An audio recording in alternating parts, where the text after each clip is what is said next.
In this video, I will show you how you can create an alarm on your Samsung Galaxy S26, S26 Plus or the S26 Ultra. Now to do that, first of all, just open the clock app on your Samsung phone. After that, just go to the alarm section. As you can see, this is the alarm section. Now on this page, just tap on the plus icon over here. And after you do that, you will start creating an alarm. Now at the top of the screen, you will be able to set the time for your alarm. Just like that. Now after you've done that, now the next step is just select when you want to repeat this alarm.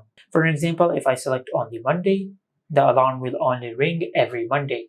But if I select multiple days of the week, it will ring on the selected days of the week. But if you want to repeat this alarm every day, just select the whole week and you will repeat this alarm every day. Now just set a name for your alarm. Now for an example, I will set it as school time.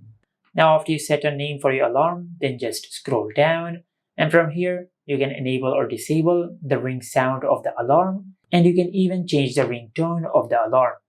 And from here just tap on ringtones and select allow. And on this page just select the ringtone which you prefer. After you select the ringtone, then just go back and you will set the selected ringtone as the ringtone for your alarm. After that you have the option for vibration. Now you can either disable or enable the vibration with your alarm, and you can even customize the vibration pattern. As you can see, it is currently on basic call, but you can customize it to short, medium, heartbeat, or any other pattern which you prefer. After that, you have the option for snooze, and from here you can customize the snooze time and duration for your alarm. Just like that.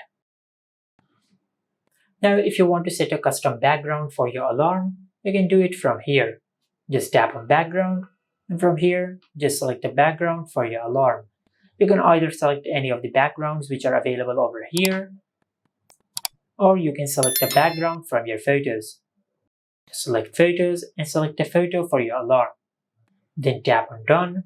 Now once you're done customizing your alarm, then just tap on save and you will create your new alarm. Just like that. And this is it. Make sure to like, comment, and subscribe. Thank you for watching.